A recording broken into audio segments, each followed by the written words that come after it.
Hello, my friend.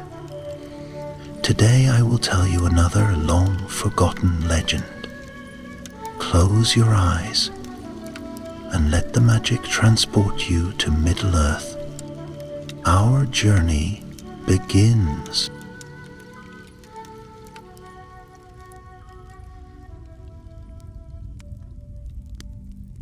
In the waning days of the Third Age, when the long shadow of the enemy yet lingered in hidden corners of Middle-earth, there came a darkness to the greenwood wild, darker than night and colder than winter.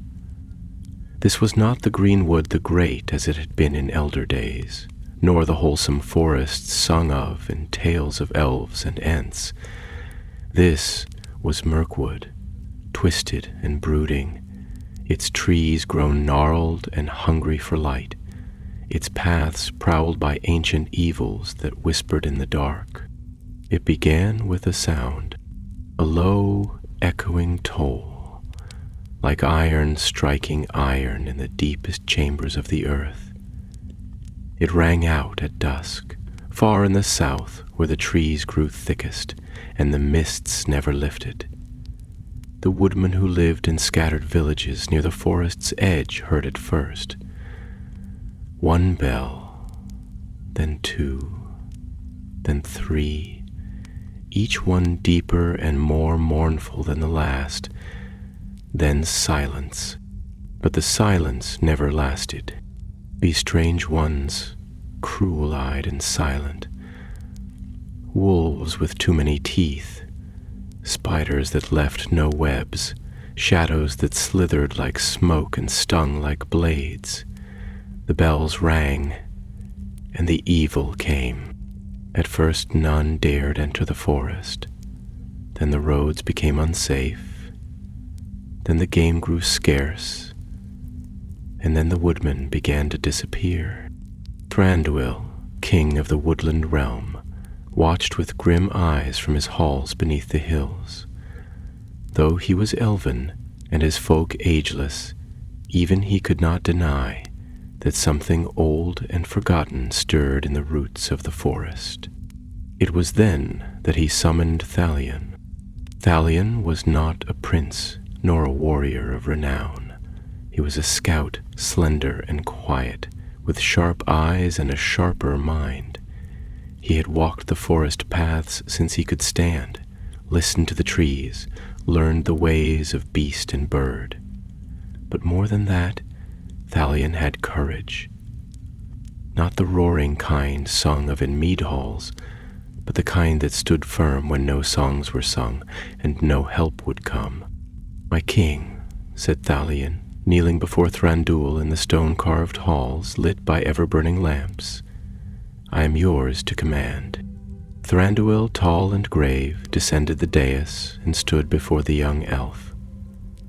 "You know the forest better than most. You've heard the bells."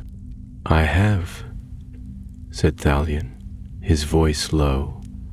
"3 nights past they toll in the south, the trees are afraid." "The bells must be silenced," said the king. "I have sent warriors, but none have returned. You will go, but not alone. Seek allies where you may. Do not confront this darkness alone, unless you wish to join the vanished."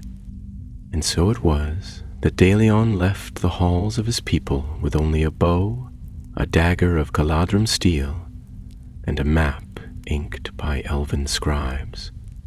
His path led first to the village of Fenmark, a woodman's settlement near the eaves of Mirkwood. There he found Merwin. She was tall for a woman of the north, with hair like wheat and a laugh that came seldom but true. She bore a spear longer than she was tall and wore a leather coat patched many times over.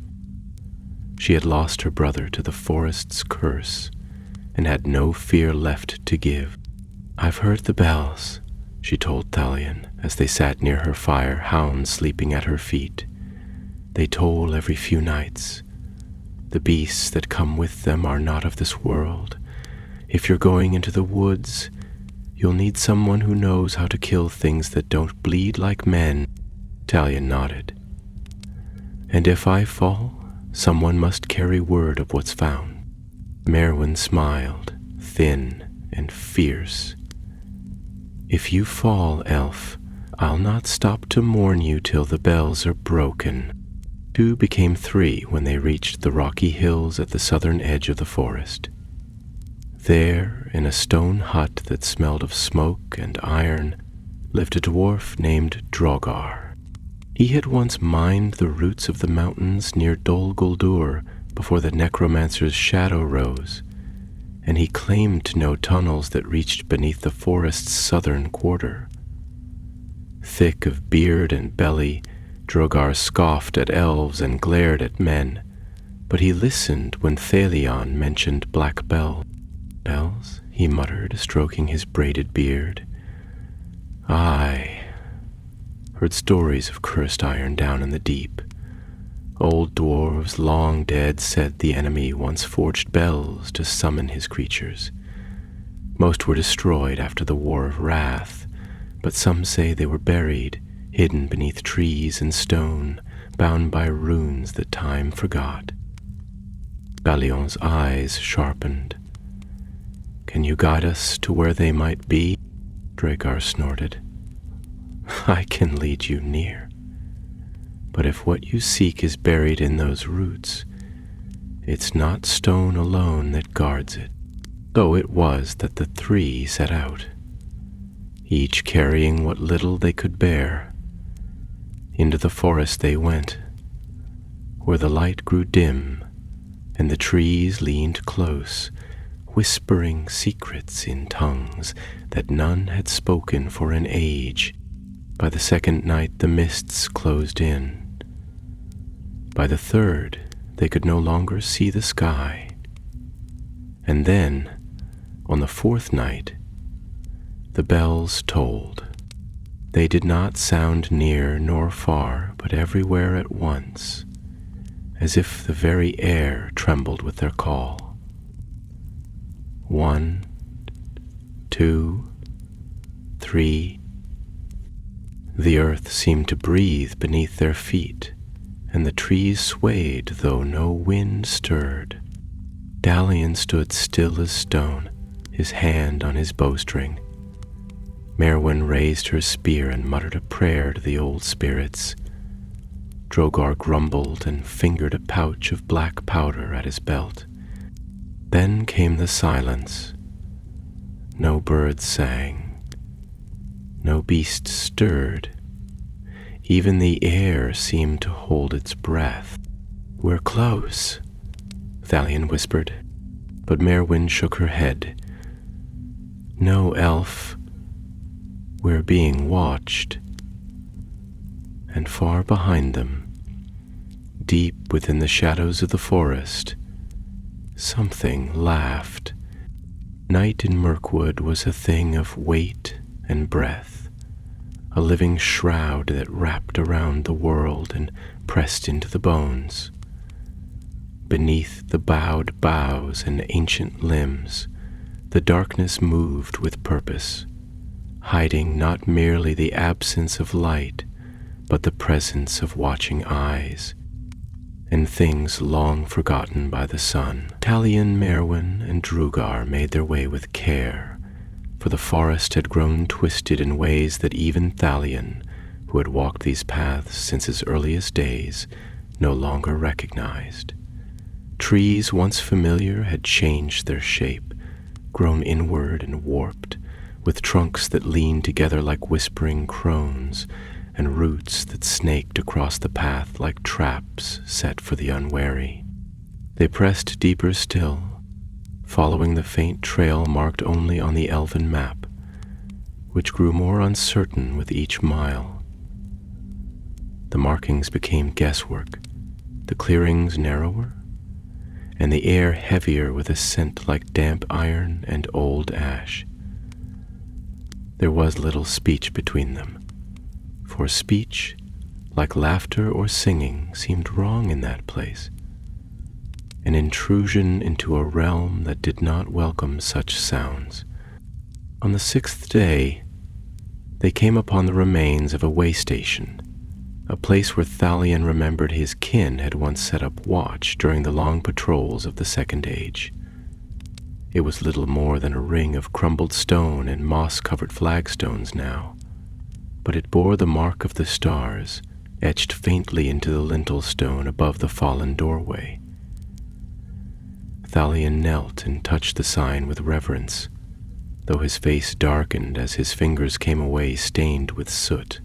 It had been burned, not recently, but not long enough ago to be forgotten by the trees. Merwin circled the clearing, her eyes sharp, and Roger crouched beside the stones, muttering to himself and Kuzdal as he studied the blackened edges of the foundation. There was a fire here, the dwarf said at last, standing with a grunt, hot enough to crack the stone. And here, he pointed to a half-buried ring of iron in the ground.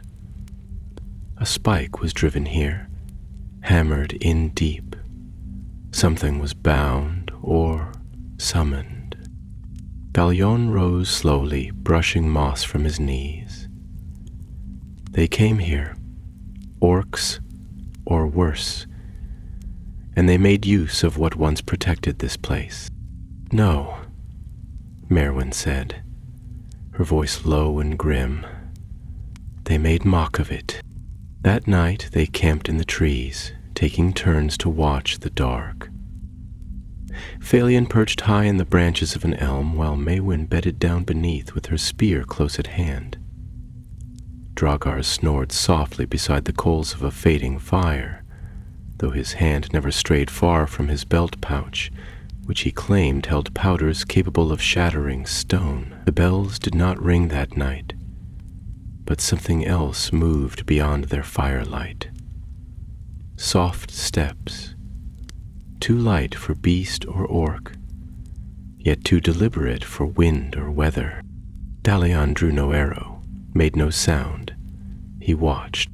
At the edge of the camp, just beyond the reach of the last coals, he glimpsed a figure, tall and thin, wrapped in a ragged cloak that shimmered with damp, like spider silk. It bore no torch, made no sound, and its face was hidden by a hood. Yet the air changed around it, growing cold and sharp, and the trees leaned away as if unwilling to touch it. Then, as if aware of his gaze, the figure turned, and Thalion felt a weight upon his spirit, like the press of stone in deep water. No eyes shone beneath the hood, but something older than hatred stared back at him. He blinked, and it was gone. When morning came, he spoke of it to the others. Maewyn listened, her eyes narrowing with each word, and Drogar spat into the dirt. A wraith, the dwarf muttered, or one trying to become one. We're walking into a forgotten graveyard, I tell you, one with the bones still rattling. No, Thalion said slowly, frowning. Not a wraith, but not living either. A shade, perhaps, or one who clings to life by fell means. I have heard tales of such, twisted elves who turned to darkness when the world moved on without them. There were whispers of one in the southern woods long ago, before the shadow of Dol Guldur first rose. Merwin looked up sharply. You speak of Rovineth. The name fell into the silence like a dropped stone, and even the wind seemed to falter for a breath. You know it? Thalion asked. My grandmother told stories of him, she said, her voice low. An elf who vanished into the forest in the days before the necromancer came. They say he was once a lore keeper, a speaker of trees and stars, but he grew bitter, jealous of the fading power of the elves and hungry for forbidden knowledge. They say he sought Morgoth's secrets, and something answered him. When he returned, his eyes were black, and he carried a staff of twisted wood. Then he vanished again, deeper into the forest, and those who followed did not return. Drogar grunted. Sounds like the sort of elf that needs killing. They moved on, keeping to no paths now, following only the pull of the bell's memory and the whispers of the forest. By the 9th day they came to a glade that was wrong in every way. The trees had bent away from it, forming a perfect circle devoid of life. No grass grew, no birds sang, and the soil was black as pitch. In the center stood a single stone pillar, weathered by time but still unbroken, and upon its crown sat a black iron bell. It was small, not much larger than a helm, but it seemed heavier than the mountain itself. No rope hung from its mouth, and no hammer rested nearby.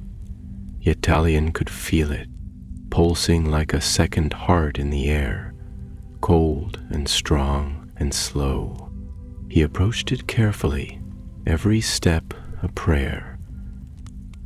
Merwin stood behind him, her spear ready, and Drogar followed with a scowl etched into his brow. "It should not be here," Valian whispered. "It is wrong, this stone. It bears no elvish mark. It is older than this forest," Drogar grunted. "Dwarven neither. The carving's too crude. Orc work, maybe, or something worse." Then, as they stood, the wind rose. It came from nowhere, howling through the glade, though the trees did not move. The bell rang once, though none touched it, and the sound cracked the air like thunder.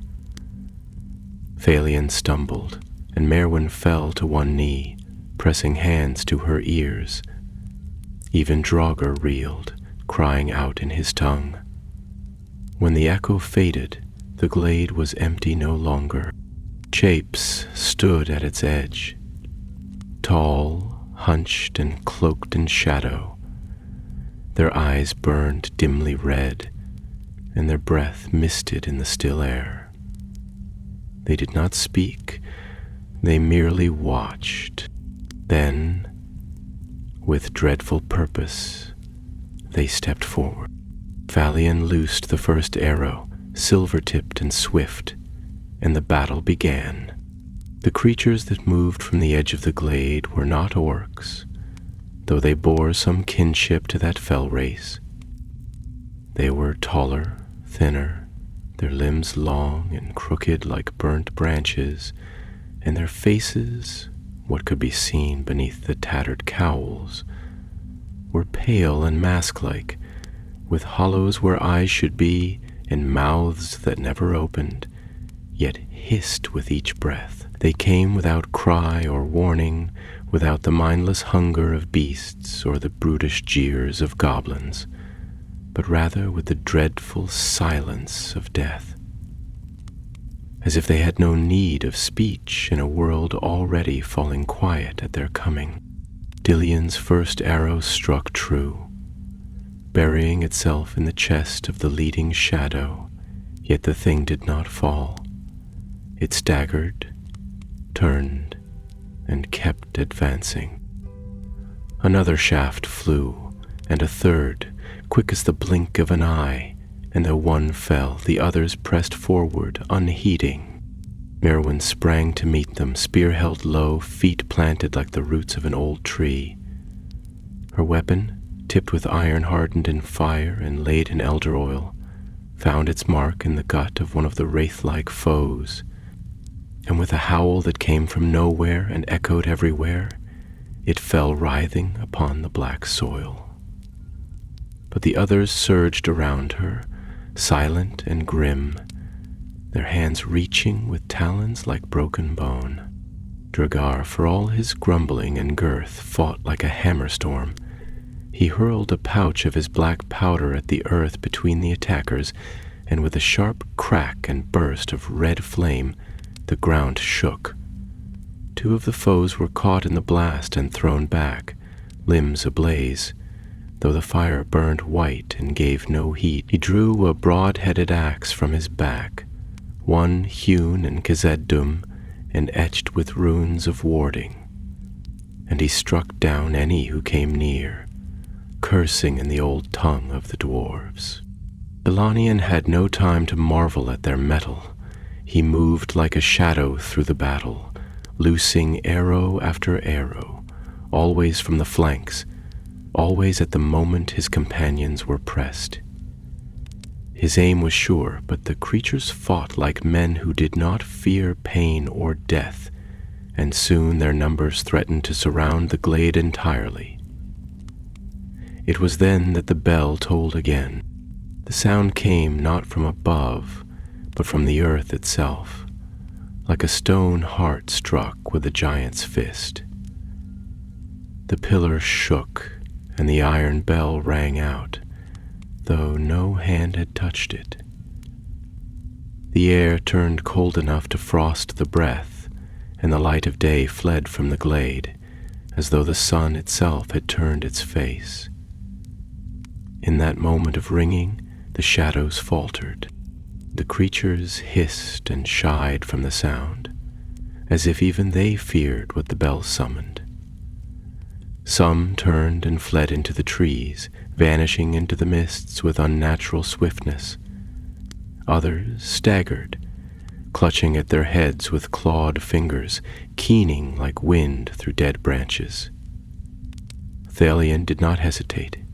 He rushed forward, slashing with his blade, felling one, then another, until at last the glade was still, and the silence that followed was deeper than the grave. Merwin leaned against her spear, blood on her brow, though not her own. Her breath came heavy, and her eyes shone with the fire of battle, not yet dimmed. Drugar stood near the edge of the glade, wiping soot from his brow and staring at the bell with a look that held more than mere weariness. It held dread. What manner of foes were they? Maewyn asked, her voice low, as if to speak too loudly might wake them once more. Silmarillion knelt beside one of the fallen. Its flesh had already begun to wither, curling and sinking into itself like leaves left too long in frost. "They are not living," he said at last, "nor are they truly dead.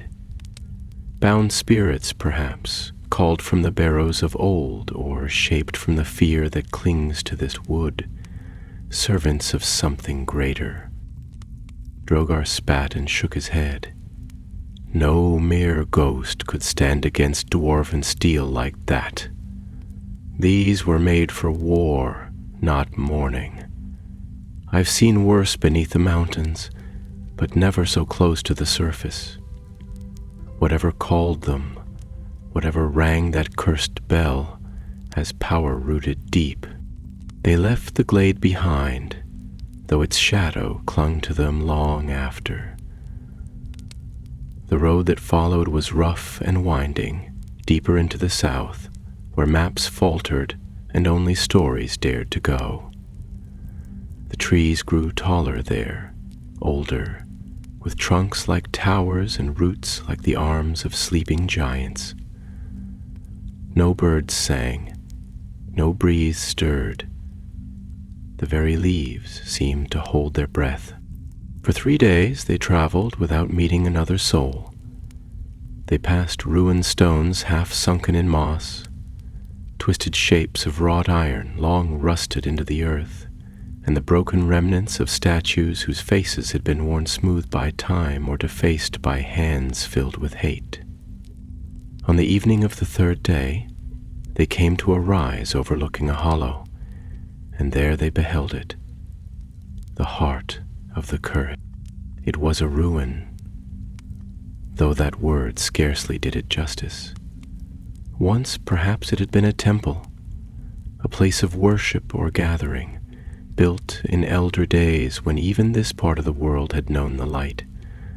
But now it stood broken and blackened, its domed roof half collapsed, its walls scorched and crawling with thorn. Around it lay a ring of iron bells, larger than those of the glade, half buried in bramble, each one carved with sigils that burned the eyes to look upon. And at the center, amidst the shattered stone and creeping rot, rose a great obelisk of dark stone, and upon it perched a bell unlike any other. It was vast, taller than a man, shaped not by hammer and forge, but by some darker will.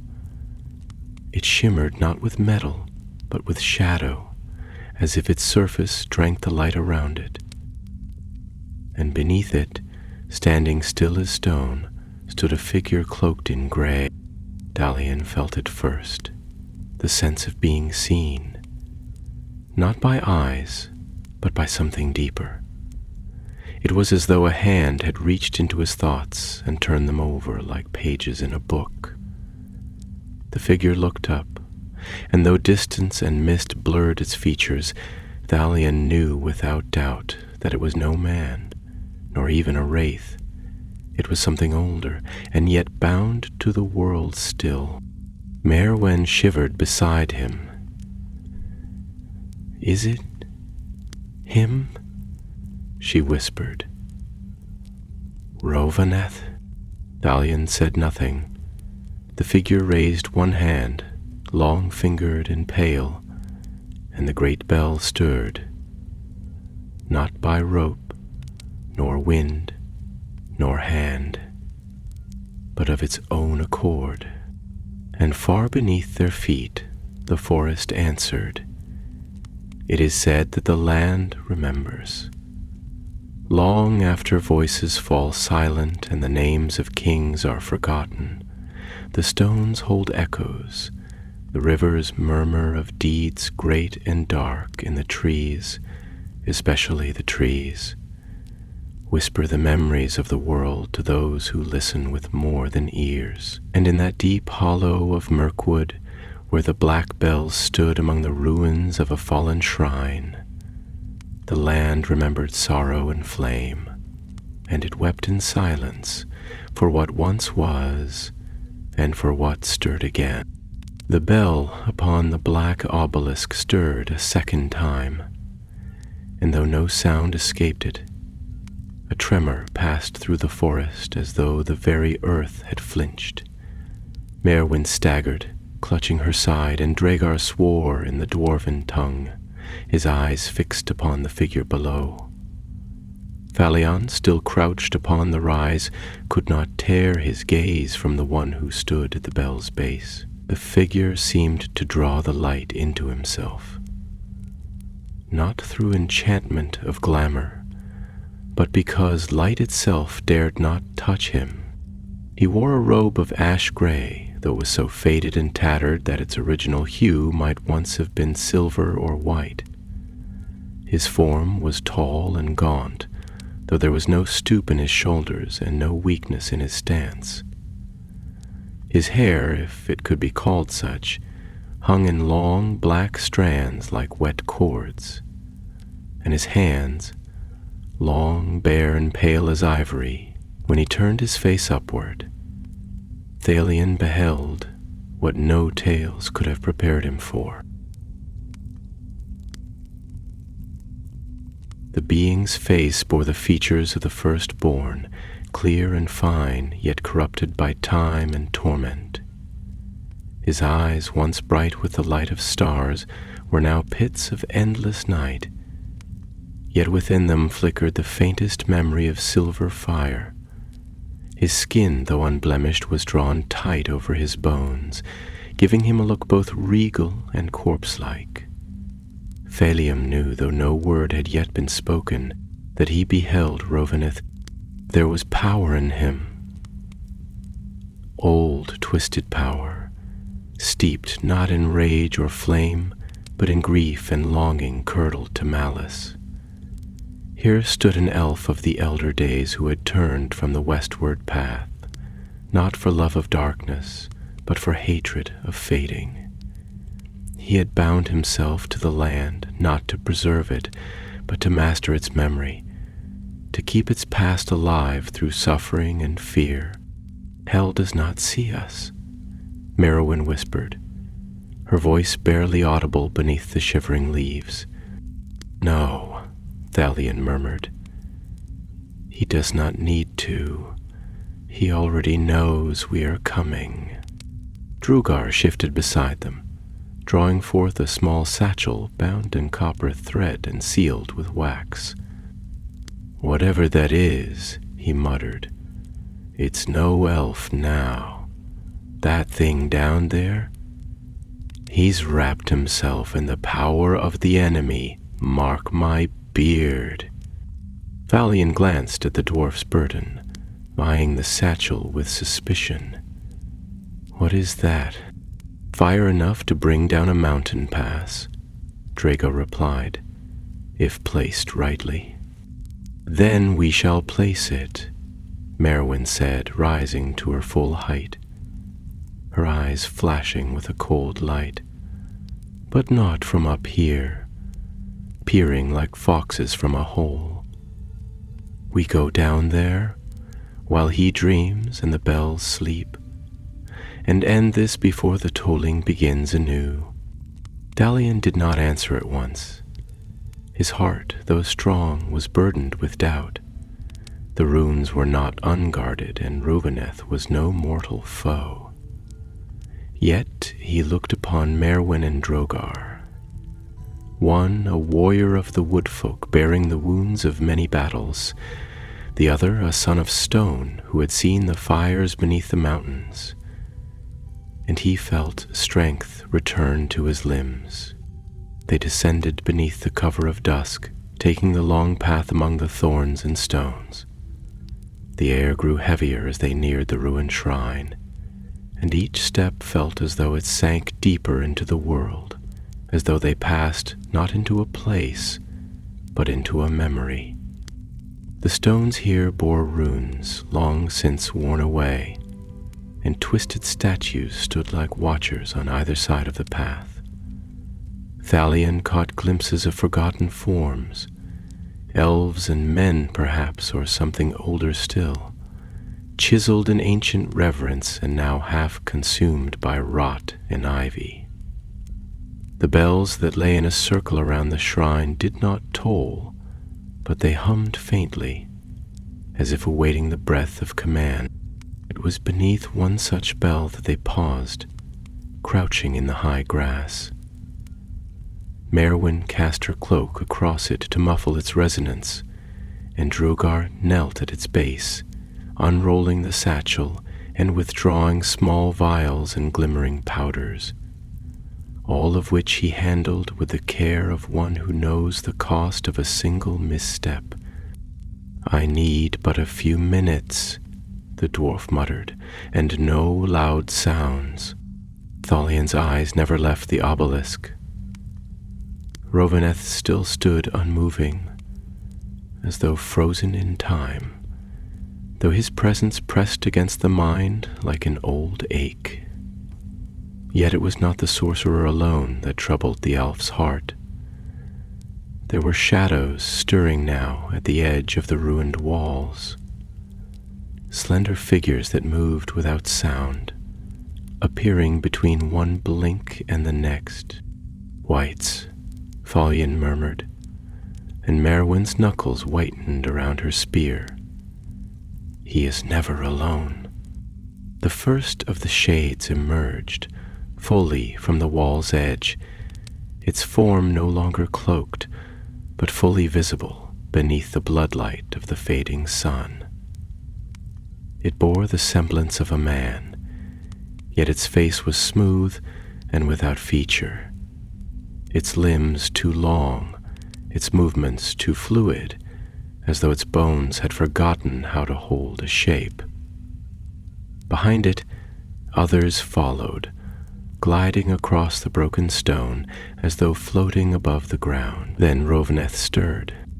He raised one hand, slow as a falling leaf, and the great bell above him tolled once. Just once. The sound rang not only through the air, but through the stone, through the soil, through bone and blood alike. It was not a sound made for ears, it was made for the soul.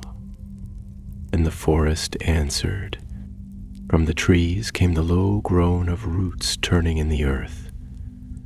From beneath the stones came the hiss of ancient air escaping tombs long sealed. The ground trembled, and from the east and west alike came the answer of other bells, distant, dreadful, and real. "They've been placed in a ring," Phalion said, his voice tight with understanding. "The glade was only one. These are linked. When they toll together, the forest will fall," Merwin finished, and her voice was no longer afraid, but steady. All of it. Then the shades moved, and the time for speech was ended. The rush of the enemy was soundless. The shades did not howl nor cry out as they came, but their approach was no less terrible for its silence. They flowed like black water over the ruined flagstones, slipping between stones and shadows with a speed that defied the eye. Their limbs flickered and blurred, and wherever they passed, the air grew cold and thin, as though their presence drank the life from the very world. Phalion sprang to meet them, not with reckless abandon, but with the swift resolve of one long trained in war and shadow. His bow sang a deadly tune, the arrows whispering through the dusk with the voice of death. Where they struck, the shades recoiled and faltered, and though they bled no blood, their forms shimmered and cracked like glass beneath frost. Still they came on, heedless of pain, driven by a will not their own. Merwin met them on the steps of the ruin, her spear gleaming with a faint blue light, for it had been an heirloom of her house, passed down through the blood of those who had once fought in the wars against the shadow. She fought with the fury of the mountain bear and the grace of the hunting hawk. Each blow measured, each step chosen with the care of one who knows death walks just behind. She struck low, drove high, and turned her blade like the wind-carved stone. And in her wake the shades fell back, broken and scattered. Brogra remained where he knelt beneath the black bell, his hands never ceasing their work. Powder met stone, flame met fuse, and copper coils were laid like snares beneath the roots of the shrine. Sweat beaded on his brow despite the chill in the air, and his fingers trembled only once when a flicker of shadow passed near. The bell above them tolled again, and this time the sound rang through the bones of the forest like a cry of mourning. It was deeper now, and slower, as though time itself was bending beneath its weight. Rovaneth stood with both hands upon the bell's rim, his head thrown back and his eyes closed, and from his lips came a soundless chant, words in a tongue that even Phalion did not know, old and cruel and cold as the stars before the shaping of the world. The ground split near the altar's base, and from that wound rose a figure unlike the shades that surrounded them. It stood upright, encased in blackened mail that bore the design of ancient Morgothic craft. Its helm was a crown of fangs, and its blade, long and chipped, wept shadow from its edge. It was not fast nor graceful, but it moved with a terrible strength, each step shaking the stones, each breath a rasp like dying fire. Phalion beheld it, and knew, in the deep places of his heart, that this was no lesser spirit or summoned thrall. It was a champion, an enforcer bound to the will of Rovaneth, forged of despair and death, and sealed with runes older than the towers of Minas Tirith.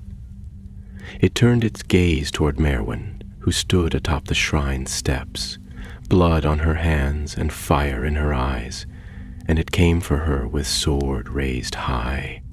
She met the blow with her spear, catching the blade upon the steel shaft, but the force of it drove her to her knees. The ground cracked beneath her feet. Again it struck, and again she held, but the wood splintered and the iron bent. She rolled aside just as the blade fell once more, carving a scar into the stone where her heart had been. Her spear broken, she drew a long hunting knife from her belt, and though the blade was small, she faced her foe unyielding. Thalion leapt from the ruined wall above, drawing his dagger as he fell, and he struck the champion from behind. The blade bit through mail and into shadowed flesh, but the creature did not fall.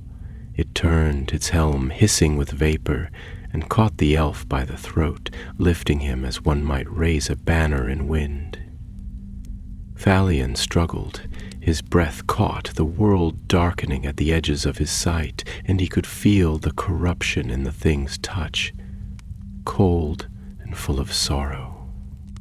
Then Droger's voice rang out, not loud but sharp and clear, the voice of a smith breaking silence at the forge. Now, he bellowed and cast his fire. A line of flame leapt from his pouch, winding across the laid powder like a serpent of light. It struck the core beneath the bell, where the obelisk's roots met the ruin, and the earth answered. The explosion did not roar, nor did it shatter the air with fury. It was deep and strange, like the breath of a mountain long held and finally exhaled. The stone cracked, the black bell trembled, and the obelisk split from base to peak. The great bell fell, not with the clangor of iron, but with the sound of chains breaking. Rowaneth screamed. It was not a scream of pain, but of defiance, of pride unmade. He fell to his knees, his arms thrown wide, and the chant upon his lips dissolved into wind. The champion staggered as if struck by an unseen blow, and its grip on Thalion loosened. The elf dropped to the ground and rolled free, coughing, drawing breath as though for the first time. Merwin saw her chance and struck. She drove the knife into the champion's side, beneath its arm, where even black mail could not fully guard. The blade sank to the hilt. The creature gave a single shuddering groan, then dissolved, its armor falling empty, its form evaporating like mist before the sun. The shades, too, were faltering. Some fell where they stood, others turned and fled into the dark, as if the bond that held them had been severed. The ground shook once more, and a strange wind blew through the broken walls, carrying with it the smell of turned earth and bitter root. Roganeth remained kneeling, his hands upon the stones, his head bowed. Thalion approached him slowly, weary beyond speech, his blade held low. "You sought to bind the forest to your grief," he said, his voice steady, "to echo your sorrow in the bells of the dead. But the forest does not belong to you." Roganeth lifted his head, and for a moment Thalion saw something almost mortal in his eyes. Not remorse, but memory. Of stars long fallen, of friends long buried, of hopes long lost.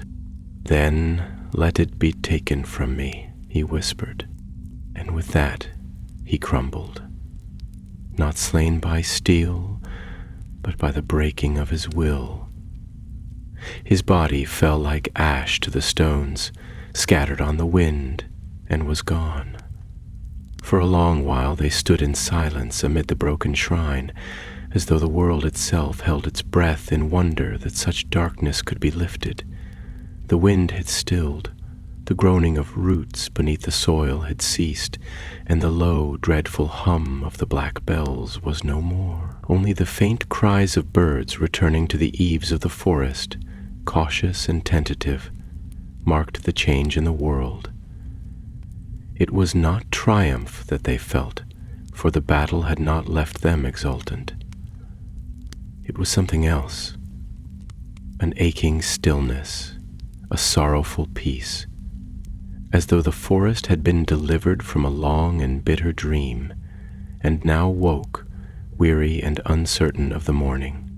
Talion knelt upon the shattered flagstones, his hands resting lightly upon his knees, his head bowed. He did not weep, for tears were not in the manner of his kind, but the weight of what they had seen and done pressed heavily upon him. The ruin bore witness not only to the power of the enemy, but to the fall of one who had once been kin. Rhoveneth, in his pride and despair, had reached for darkness not out of malice, but to preserve a glory he could not let go. In the end he had found not greatness, but shadow. Merwin came beside him, her brow furrowed with thought and pain. Though her voice was calm when she spoke, the bell is broken, and the shade that ruled it is gone. Do you think it will be enough? Talion looked up, his gaze falling upon the ruin, the sundered obelisk, the scattered fragments of blackened iron. A soft wind stirred the dust, carrying the scent of moss and crushed leaf. No evil is ended forever, nor rooted out in full, he answered. But this place has been broken, its spell undone. The tolling has ceased. It is enough for now. Grugar, who had labored until the last fuse was set and the flame run its course, now stood with arms folded, surveying the ruin, as one might regard a cracked wall that had been long in need of repair. He muttered something beneath his breath in Khosdul, then turned to the others with a grunt. "Should seal this place with stone and fire," he said, nodding to himself. "Collapse the ground, drown the foundations. Leave no vault for such things to rise again." "Aye," said Merwin, rising to her feet. "But not today.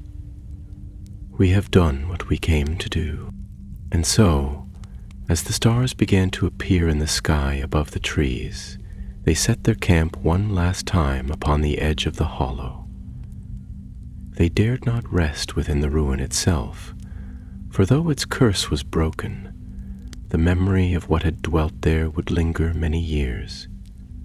But on the slope beyond the ring of bells, where the trees began to grow green again, and the moss no longer smelt of ash, they kindled a small fire and took their meal in quiet companionship. Talion sat apart for a time, gazing out across the dark line of the forest. Though the shadow was lifting, he could not yet bring himself to look with joy upon the trees he had once loved. Mirkwood had endured much, and he knew that healing would not come swiftly. The land had been wounded, not with sword or flame alone, but by sorrow and despair that had seeped into its roots. Such wounds required more than fire and steel to mend. Merwin sat near the fire, mending the haft of her broken spear. Her fingers moved with practiced grace, binding leather to wood, testing its weight and balance. She had lost kindred to the darkness, but her eyes no longer burned with rage.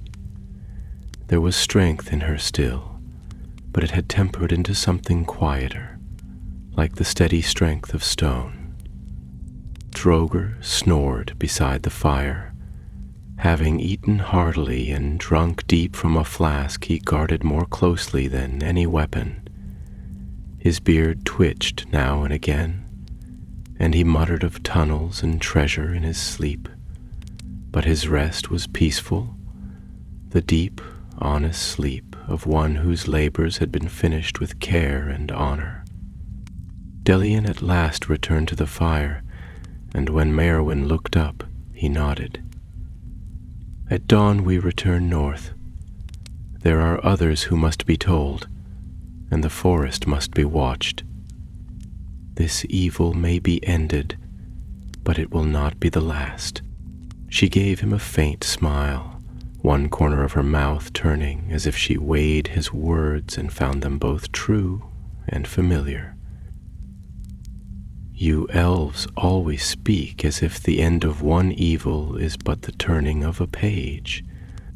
He looked into the fire, watching the flames twist around the wood. It is. But each page turned brings us closer to the chapter where the light endures. The dawn broke quietly, the first light spilling over the trees like golden breath, warming the leaves and kindling the mists into color.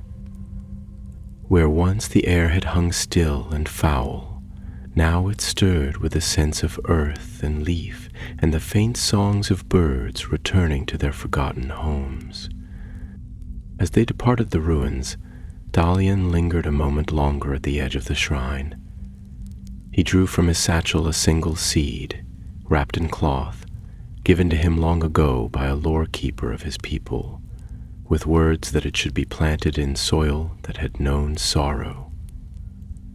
He knelt and pressed it into the ground, covering it with earth, and whispered a prayer in the ancient tongue.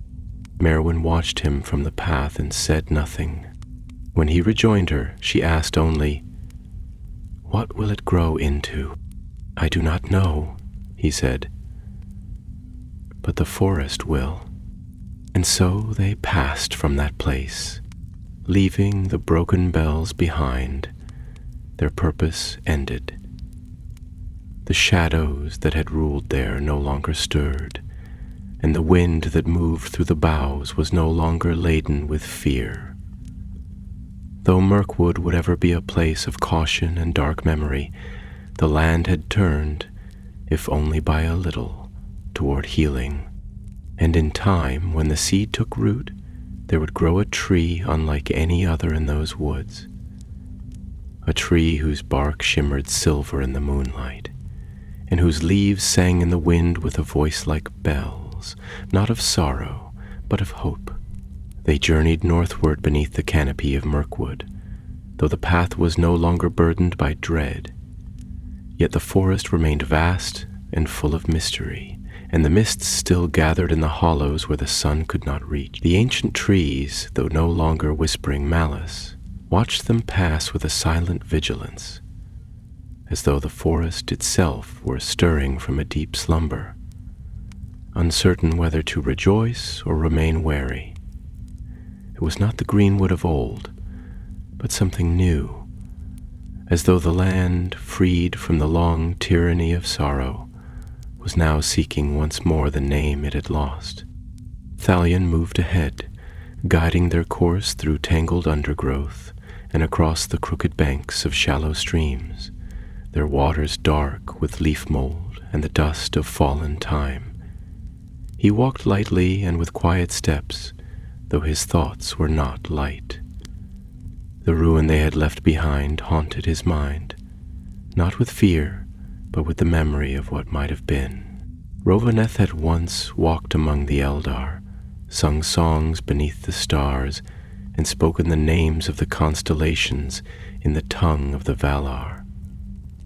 That such a one could fall so far weighed heavily upon him, for in that fall he saw the shadow that might one day come even to the wise, should they lose sight of what they loved in seeking to preserve it. Merwin walked at his side, her newly mended spear resting across her shoulders, her cloak drawn close against the lingering chill of morning. She had not spoken much since they left the ruins, but her silence was not brooding. It was the silence of one who had faced something terrible and endured it, who had seen death and chosen life, and now walked forward not as one burdened, but as one changed. Drogar, stout-hearted and ever practical, followed behind with his axe upon his back and his pipe clenched in his teeth, puffing gray smoke that curled upward like ghostly vines. He grumbled now and then about the state of the road or the ache in his knees, but there was a spring to his step that had not been there before, as though some heavy weight had been cast off his shoulders. He had faced death in the shadow of the Black Bell and come through it with his beard unsinged, a rare thing for any dwarf, and not one to be quickly forgotten. The woods brightened as they journeyed, and by the third day the light broke more readily through the leaves. Thalion led them past the place where the old watchstone of the elves once stood, though it had fallen and lain for many years in moss and root. Here they rested, and while Drigar set about boiling water and Merwin gathered dry kindling, Thalion knelt beside the stone and laid his hand upon its worn face. "There was a time," he said softly, "when the stars could be seen even through the boughs, and the light of the trees was remembered here." Merwin glanced toward him, brushing leaves from her sleeves. "That time has long passed, hasn't it?" Thalion did not answer at once. "Much has passed," he said at length, "but the memory remains, though dim, and memory, when kindled, can become hope." Drogar snorted behind them. "Hope's well and good, so long as it's got boots on its feet and steel in its hands.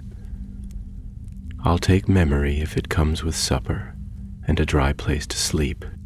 Merwin laughed, and the sound, though brief, rang clear beneath the trees, startling a pair of birds into flight. It was the first laughter that had passed between them since the tolling of the bells, and though it faded quickly, it left warmth behind it. That night, as they sat beside the fire and shared the last of their travel bread, Thalion told them tales of the first days of the forest, when the elves had walked beneath the stars unafraid, and the rivers had sung in voices that men no longer remembered. He spoke, not to boast, nor to cast a shadow over the hearts of his companions, but to offer something of the light that still lived in him, a remembrance of beauty unspoiled. And Merwin listened with a heart quiet and steady, and Drogar, though he claimed no love for elvish tales, did not interrupt. In the morning they came upon signs of passage, prints in the mud, broken twigs, and the faint scent of smoke upon the breeze. Thalion paused, kneeling to study the marks, then rose with a look of both surprise and caution. "Others have come this way," he said. "Not orcs nor beasts. Woodmen, I think, a scouting band. They are not far ahead." Merwin frowned, glancing at the surrounding trees.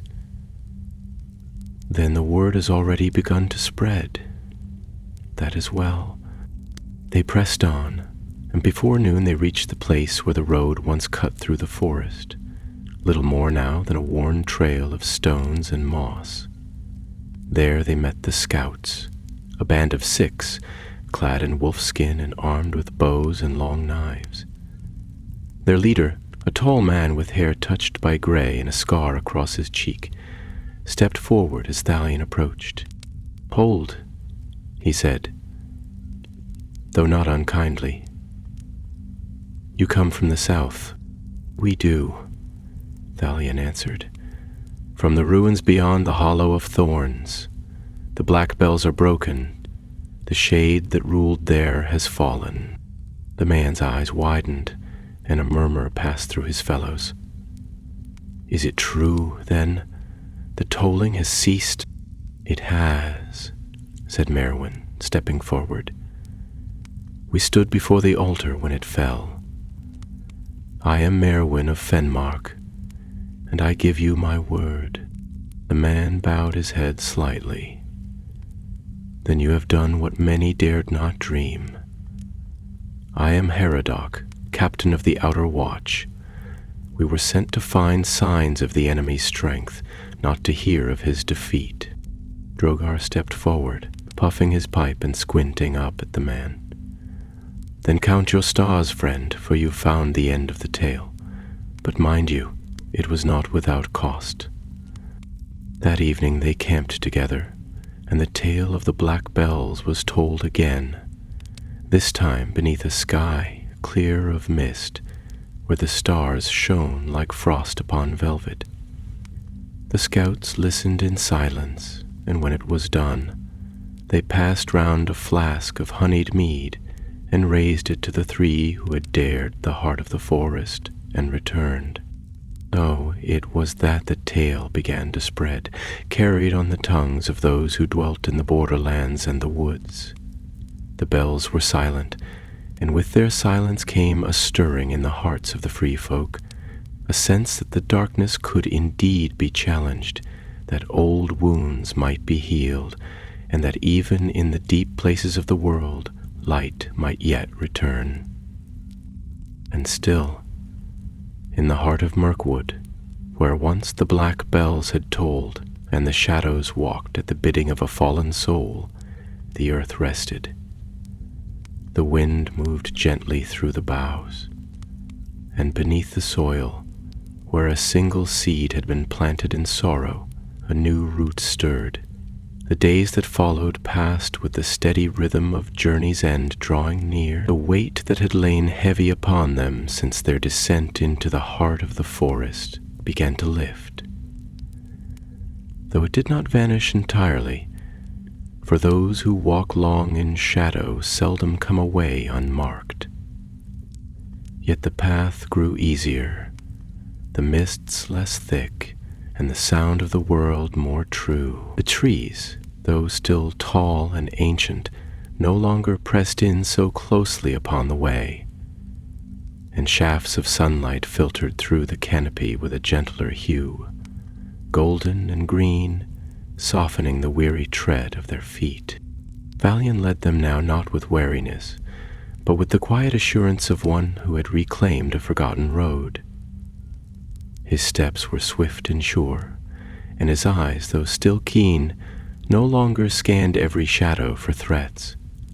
Yet often, when the others paused for water or rest, he would drift apart from them and stand alone, hand resting upon the hilt of his dagger, as though listening to something deep beneath the earth, or far beyond the wind's reach. It was not fear that stirred in him, but the echo of what had passed, a memory like a voice that does not fade even when its speaker is gone. Merwin walked behind him, her bearing strong and upright. She had bound the haft of her spear with cords of grey leather, and it rested once more across her back, its point polished to a keen edge. There was a new solemnity in her gaze, not of sadness, but of understanding. She had seen a darkness beyond the reach of the sun, and in facing it, she had become more than merely a hunter of beasts or a guardian of border. She had become, in truth, a shield for her people. Drogar, ever stalwart, kept the rear, muttering often to himself about the folly of elves and the madness of wizards, but his tone was lighter than before, and more than once he broke into the old walking songs of the dwarves.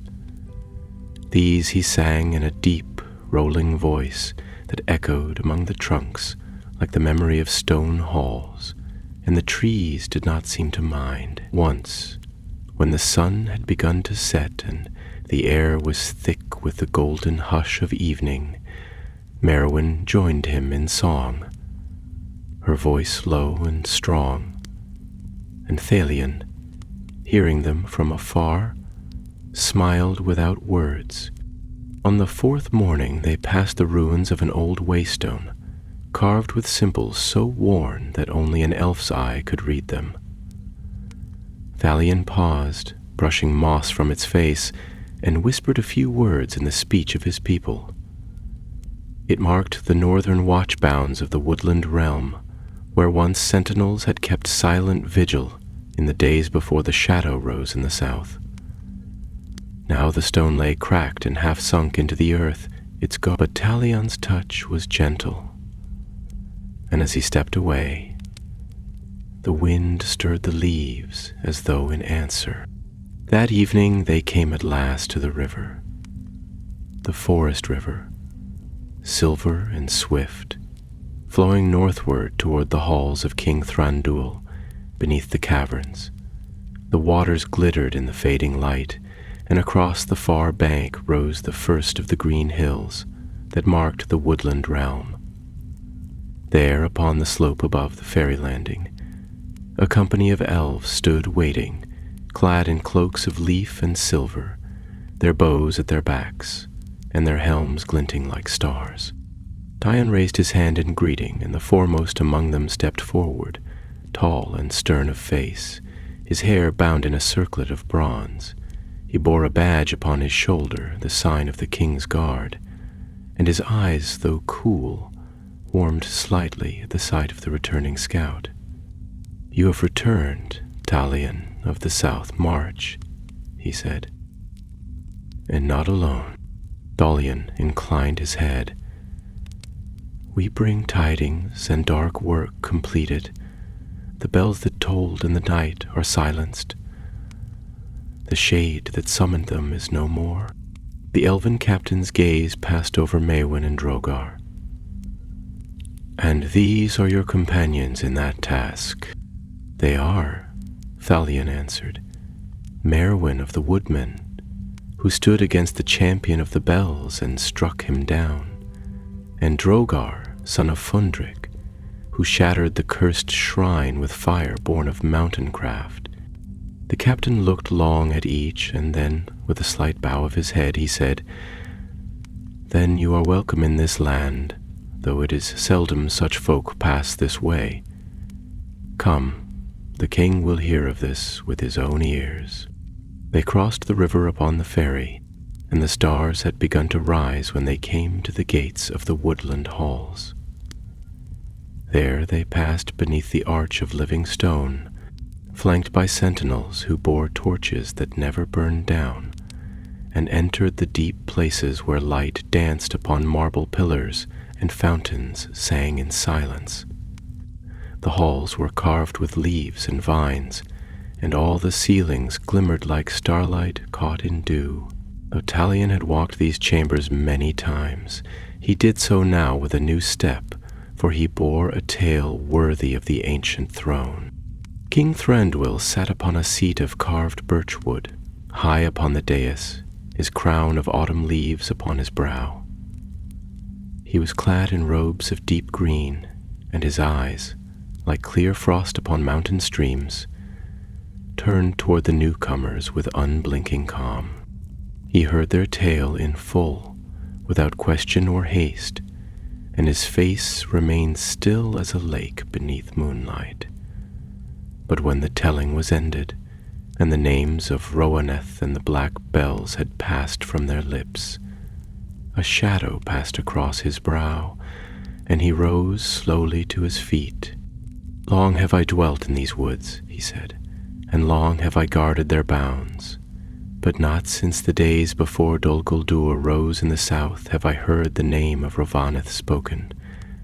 He was one of us once, a speaker of trees, a master of herb and star. He turned from the light, not for hate, but from longing, and in that longing he sowed sorrow.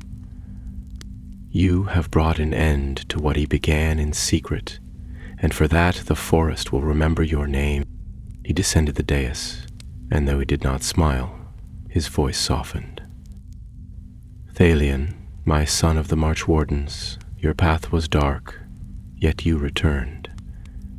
Merwyn, child of the wood and hill, Your spear struck truer than many blades of silver. Drogar, son of stone and fire, you have earned a name among the elves, which is no small thing." Then turning to his household, he lifted his hand. "Let the tables be set. This night we feast not for war, but for peace, hard won." And so the bells of the woodland halls were rung, not in mourning nor in dread, but in joy. The black bells were silenced, but new music rose in their place, and the songs sung that night told of courage and of shadow defeated not by armies, but by a few who dared the darkness with no hope of reward and returned bearing the light. The feast that followed was not like those held in the days of great victory or ancient remembrance, where the banners of the elven kings were unfurled and the silver trumpets of the realm called all folk to song and celebration. It was a quieter gathering, but no less solemn in its honor. The tables were laid in the vaulted hall of stars, where slender columns rose like the trunks of white trees, and the ceiling above shimmered with constellations wrought in crystal. There, beneath the soft lantern glow, and the music of harp and flute, the tale of the black bells was told again, not by the tongues of heralds or singers of renown, but by those who had walked the path through shadow and returned. Valian sat at the king's table, though his place was near the end, as was his custom, for he was not given to pride. His face was calm, yet distant, and though he answered when spoken to, his thoughts were still upon the deep forest, and upon the voice that had cried out not in hatred, but in despair. He had known many perils in his life, yet this one lingered within him like a note that had not yet faded, for there had been a time when Rovaneth might have turned from his path, and none had seen his fall until it was far too late. Merwin sat not far from him, clad now in a simple dress of gray-green, her hair braided with silver threads by the hands of the elven maids, who had marveled at her tale and praised her strength with quiet reverence. She bore herself with grace, though she was not used to such halls, and her voice, though low, was firm when she answered the questions of those who came to speak with her. She had been a hunter of wolves and wargs, a daughter of wild glens and woodland trails, and now she found herself among the ancient trees of the elves, where songs endured longer than mortal lifetimes, and names were carved in the stones of memory. Yet she did not shrink from it. The battle had changed her, and she carried its mark, not as a wound, but as a badge of truth. Drogar, for his part, had found a comfortable place near the hearth, where a great bowl of roasted chestnuts and honeyed bread was never far from reach, and a long-handled mug of spiced ale had been pressed into his hand before the second bell had tolled. Though he grumbled in the manner of his kind, speaking of soft-voiced elves and the excessive ornament of their halls, it was plain to all who looked upon him that he was content. He told the tale of the shrine's destruction no fewer than 3 times that night, and each telling grew more grand, with deeper tunnels, larger blasts, and darker foes, but none corrected him, for the heart of the tale was true, and his fire had indeed broken the hold of a shadow older than memory. When the music paused, and the lights dimmed for a while to mark the passing of midnight, Thranduil rose from his seat and looked out upon those gathered. His voice, when he spoke, was low but clear, carrying through the hall like the wind through silver leaves. In days yet to come, the songs of this night will be sung in glade and hall, from the southern banks of the forest river to the far slopes of the Emenduir. The bells of the enemy have fallen, and the forest breathes anew. Though the wounds of the world are many and healing slow, we do not forget the hands that bind and shield. nor the names of those who walked into the dark when others turned away. He looked to the three seated apart, and though he said no more, his eyes spoke what words did not, and it was enough. After the feast, when the moon was high and the halls had grown quiet, Thalion walked alone beneath the trees beyond the gates. The night was cool and still, and the stars above shone clear, unmarred by cloud or smoke. The forest was vast before him, stretching north and south like a sea of green shadow, and though the ancient evil was broken, he knew well that Mirkwood held many secrets yet. There were deep dells and hidden vales where light had not touched for years beyond count, and places where old things yet lingered, bound not by spell or iron, but by the forgetfulness of the world. Merwin found him there, standing upon a mossy rise from which the lands could be seen. She came without sound, save for the whisper of her cloak, and stood beside him in silence for a time. Then she spoke, her voice thoughtful and slow. "What will you do now?" Thalion did not answer at once. The wind stirred the leaves above, and far off an owl called across the darkness. At length he turned to her. "The bells are silent," he said, "but there are other voices in the forest. Not all speak with words. Some wait, hidden in roots and hollow hills. I will go south again, not as a warrior, but as a watcher. The trees remember what passed, and they will need time to heal. I would help them, if I may." Merwin looked out across the woods. Her eyes narrowed slightly, not in doubt, but in thought. "And I will return to Fenmark. There are still wolves in the hills, and too many stories left untold. But if you ever pass that way again, Thalion, know that my fire will always be lit, and the doors of my hall open." He inclined his head, and though he did not smile, there was warmth in his voice. "Then I shall come." Later, before the first light of dawn crept into the east, Drogar met them in the court of the gate. He bore a pack heavy with tools and gear, and he grumbled as he adjusted the straps upon his shoulders. "I'm off to Erebor," he said without preamble. "Got some old debts to pay, and a few words for those who said I'd never make something of myself without a tunnel under me." Thalion clasped his shoulder in farewell. "You have more than proved yourself, son of Fundrick," Drogar snorted. "Aye, well, don't you elves go turning that into a poem or something.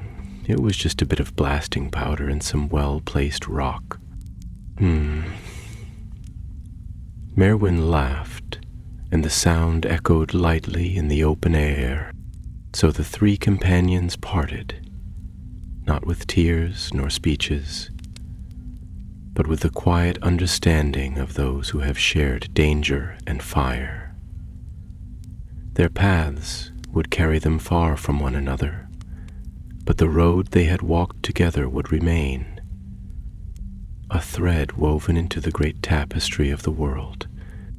And far to the south, where the black bells once tolled and the shadows ruled in silence, a small shoot rose from the soil, its leaves pale green and trembling. The earth remembered the darkness, but it also remembered the light, and in that remembering, hope was sown.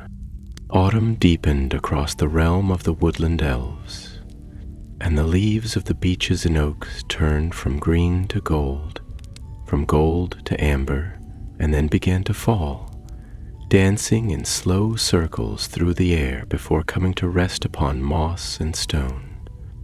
The forest, though vast and still laden with many shadows, seemed changed in some subtle, unspoken way, as though it had drawn a long breath and now let it go, relieved of a burden it had borne too long. Birds returned to glades once empty, and small creatures crept once more through the underbrush without fear. The old songs, which had been muted, now stirred faintly in the roots and branches, though few knew how to hear them. Dalian passed south once more, walking the hidden trails of the forest alone, clad in the green gay raiment of his kin, with a hood drawn against the wind and a blade at his side, though not often drawn. His path was slow, for he paused often beneath old trees and beside streams whose waters ran dark and swift, listening, not for danger, but for the voice of the forest. And sometimes it answered, not in words, but in the hush of leaves or the whisper of the wind in hollow limbs. He passed the glade where the first of the black bells had stood, and he lingered there a day and a night, setting stones in a ring where the iron had once lain, and singing a soft song of cleansing in the tongue of the Eldar. He planted no banners, left no signs for men to find. It was not for tales or glory that he walked, but for the quiet mending of what had been torn. And in that work the days passed. Merwin returned to Fenmark by way of the northern path, where the forest began to give way to meadow and hill. She was greeted with both wonder and relief by her kin, for many had thought her lost, and the stories carried by the scouts who had returned before her had seemed to them more legend than truth. But when they saw her, weary yet unbowed, with her spear in hand and a shadow in her eyes that spoke of things they would never fully understand, they knew that the tale had not been woven in fancy. She did not speak often of what had passed in the south. The words came only when needed, and always with a weight that silenced even the loudest voices in the hall. She took up her place once more among the watchful folk of the woodlands, walking the ridges and keeping guard over the borders. Yet something in her had changed, and in time even the children of Fenmark, who once saw her only as a hunter and slayer of beasts, began to speak of her with a kind of reverence, as one who had seen the deep dark and come back with fire in her hand. As for Drogar, he made his long way eastward to Erebor, through dale and ravine, with hammer and pick once more upon his back. There he was received with a kind of astonished respect, for tales had already reached the lonely mountain of the dwarf who had blasted a cursed shrine in the depths of Mirkwood, and few believed it until he told the story himself. No fewer than 5 times upon the first night, he returned not to the deep mines, but to the forges that faced the morning sun, where he took up the craft of making again, forging tools and charms against shadow, and sometimes, when the day was quiet and the forge still, he would sit upon the stone bench and hum a song that was half battle hymn, half lullaby, thinking of trees and iron and the strange quiet strength of those he had called friends. The tale of the Black Bells, though not sung in great halls of kings or written in the red book of the West March, spread like fire through leaf and root. Among the woodmen it was spoken in the long twilight, told around fires by voices hushed in awe. Among the dwarves it found its way into the lesser chronicles, recorded not as a great war, but as a tale of boldness and unlikely alliance. And among the elves it was remembered in song, soft and slow, a lament for one who fell and a hymn of thanks for those who rose in his place. The bells themselves, though shattered and cast down, were not forgotten. In time, the roots of the forest grew over the broken metal, and moss crept across the stone where the shrine had stood. But a single tree grew tall in the center of that place, its bark silver in the moonlight, its leaves always green. Even in the heart of winter, the elves named it Silmarillion, the bell tree, and they said its roots drank sorrow and gave back healing, though none could say for certain if it was born of enchantment or of something deeper still, the will of the forest itself to heal what had been wounded.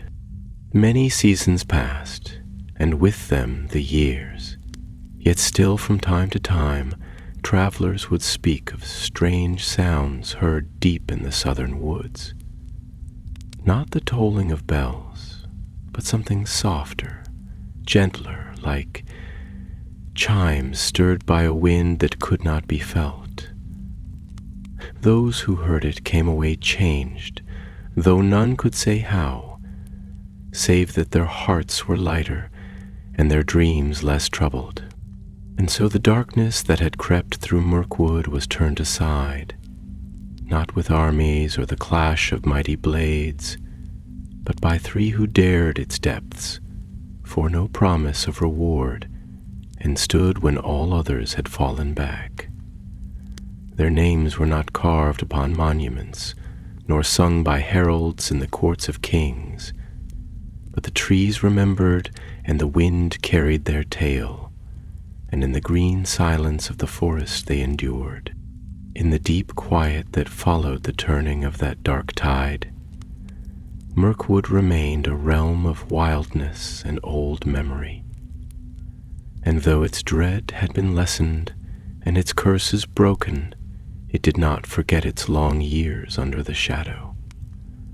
The forest, shaped by fear and silence, healed slowly, as all things of great age and great suffering must. There were still places where the light did not wholly reach, hollows where the soil lay cold and roots twisted with uneasy thoughts, but they no longer sang with the power of ancient malice.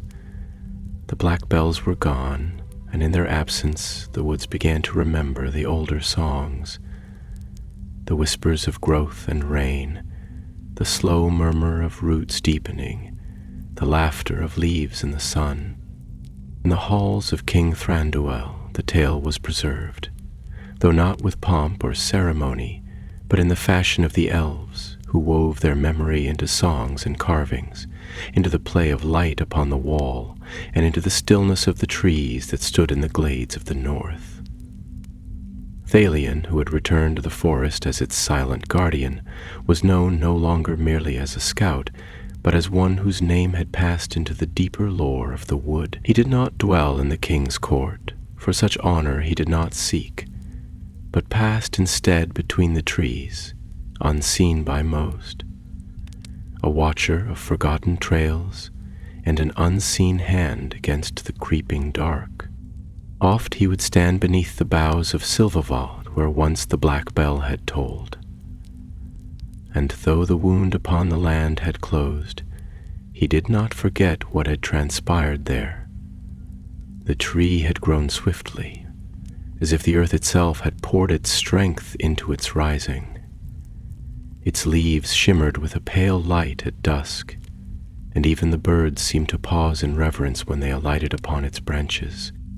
None could say if it was a thing of the Valar or of the forest's own will, but those who stood beneath it came away changed, as though they had heard a song remembered from childhood, long forgotten and suddenly found again. Merwin, in the months that followed, took up her place among the elders of Fenmark, not as a chieftain, nor as a speaker of law, but as one whom others turned to in times of peril. Her name held weight now, not for her strength of arm alone, but for the wisdom she had won in silence and fire.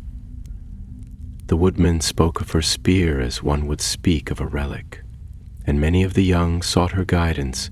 Though she offered it, her gaze often turned southward, not in longing but in watchfulness. and when the winds blew from the forest, she would listen, and sometimes smile, as though she heard voices in the leaves. She did not marry, nor settle fully into the ways of hearth and hall, though many asked. Her road was not yet done. She would walk the high ridges when the snow came, and vanish for days into the woods, returning with strange tokens: a feather of white untouched by stain, a shard of stone shaped like a bell, or a sprig of green in the heart of frost. These she kept in a small chest by her bed, and when the children of Fenmark asked her for stories, she would open it and say, "Each of these has a tale, but you must listen to the forest if you wish to hear them told." As for Drogar, his forge in Erebor grew known for the crafting of things not merely strong but wise.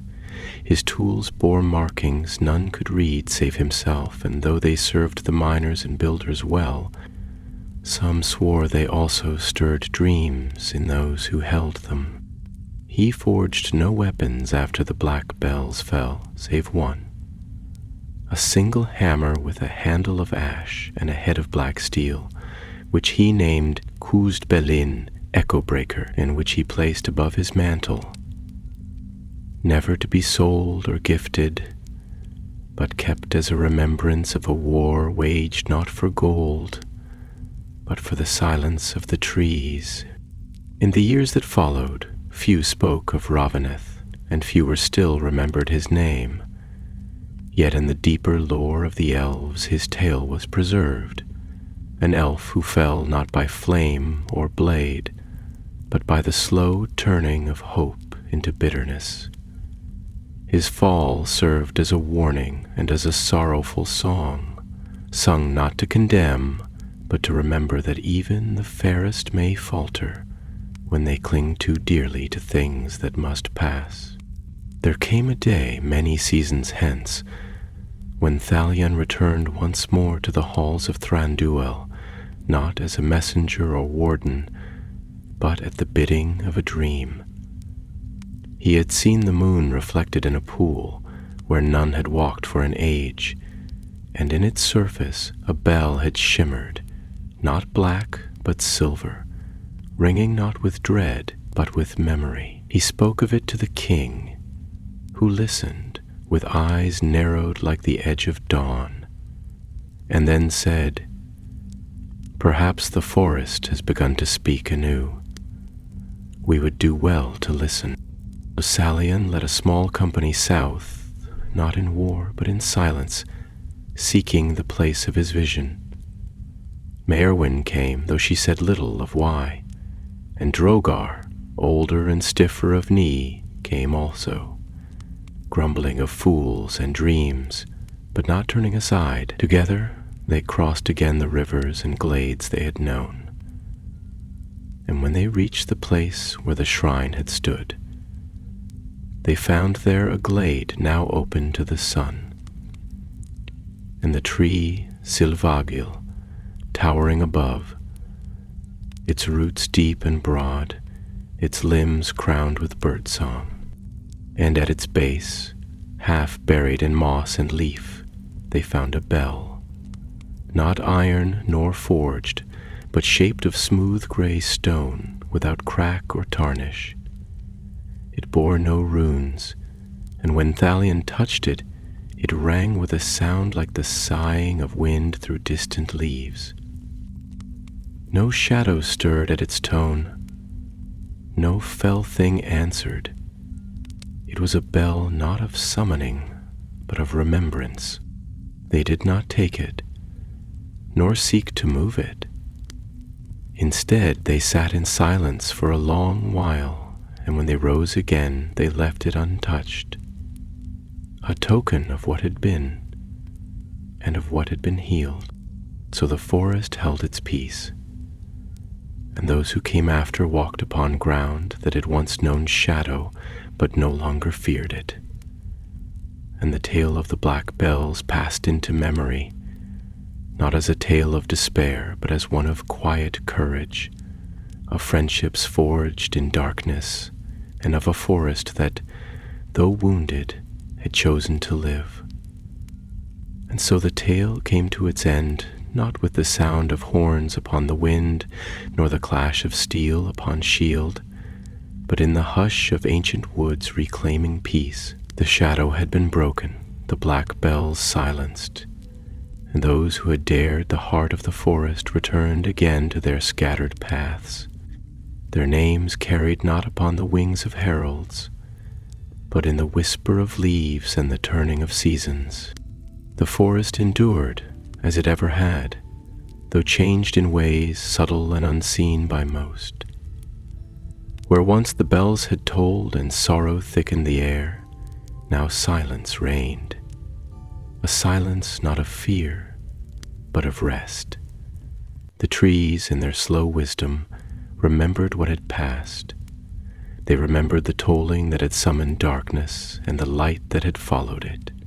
They remembered Rovaneth, who had once sung beneath their branches and later sought to bind their roots in chains of mourning. And they remembered the three who had stood in defiance, not out of glory, nor driven by command, but because it was the right thing, in the hour when it was most needed. Seasons turned. The snows fell upon the northern slopes, white and heavy, blanketing the green hills beyond the forest river. The elves of the woodland realm, though their numbers waned as the years drew on, kept their watches and tended their groves with care. The halls of Thranduil remained, carved deep beneath the earth, filled with song and starlight, and the tale of the black bells was sung there now and again, not always in full, and not always by name, but always in truth, for the elves remember long, and they do not let go of sorrow easily. Yet this was not a song of grief alone, but of hope rekindled, and that, too, they sang. Merwin grew older, as the race of men must, and though her hair turned silver and the lines of time touched her brow, her strength did not wholly fade. She became in time the matron of Fenmark, not in title but in truth, for all looked to her with a respect born not only of fear but of love. She walked the forest paths even into her later years, though more slowly, and her voice grew gentler, her laughter deeper. She was seldom seen weeping, but often she would sit beside the children of the village and speak of trees and bells, of quiet courage, and of friends long gone down their own roads. She did not see Talion often, for he was of the elves, and the ways of her people moved faster than his. But once, in the late years of her life, when the leaves had turned once more and the air grew thin with the breath of winter, she walked to the southern edge of the forest alone. There, by the bank of a still stream, she found him standing, untouched by age, his cloak gray as the sky above, his eyes steady and sorrowful and bright. They did not speak long, for little needed saying. He had come as he had once promised, and they sat together beneath the same tree where first they had sworn to break the curse of the bells. She told him of the days that had passed, of the hills she had watched, the faces she had loved and seen vanish into the years. He listened, and when she had finished, he gave her a single white blossom, freshly plucked from the boughs of Silmarillion. She took it in silence, and her eyes filled with tears, not of sadness, but of peace. And when the years at last claimed her, the people of Fenmark buried her beneath a cairn of green stone at the edge of the woods, where the sun touched the ground first in spring, and the deer came down to drink. No great monument was raised, and no king's voice marked her passing. but the forest knew. And the tree that grew beside her grave flowered every year with leaves of silver and pale gold. Of Drogar there are fewer tales in the lands of men, but the dwarves of Erebor speak still of the smith who forged charms of silence and fire, who sang of trees in his cups, and whose beard was once singed by the breath of a bell, broken by his own hand. When he died, as all dwarves must in time, he was laid in the hall of stone fires, where the tools of the old masters are kept, and upon the wall above his forge they carved no boast, but only a hammer crossed with a branch of ash. Silent but true, Thalion remained. Long after the songs had faded and the names of kings and battles passed into legend, he walked the woods as one with the trees. Elves do not wither as men do, but their hearts may grow heavy with the weight of years. Yet Thalion bore his long watch with quiet grace, speaking little, but always present, a stillness in the shadow, a guardian of the peace he had helped to win. Some say that he sailed west in the end, seeking the undying lands with the last of his kin. Others say he passed at last into the deep forest, beyond the reach of road or river, to sleep beneath Silvergale until the world's unmaking. But whether seen or unseen, the birds still quiet their song when they pass beneath that tree, and the wind whispers of a figure in gray, walking beneath the stars, and still the forest endures. The black bells are gone, but their echo remains, not in dread but in memory. And though darkness may return, as it always does, the forest knows now that light may rise to meet it, not from thrones nor from towers, but from those who choose to stand when standing seems folly, and who do not turn away. Thus ends the tale of the black bells of Mirkwood. May it be remembered when the wind stirs the leaves and the trees whisper once more of courage and of silence and of hope.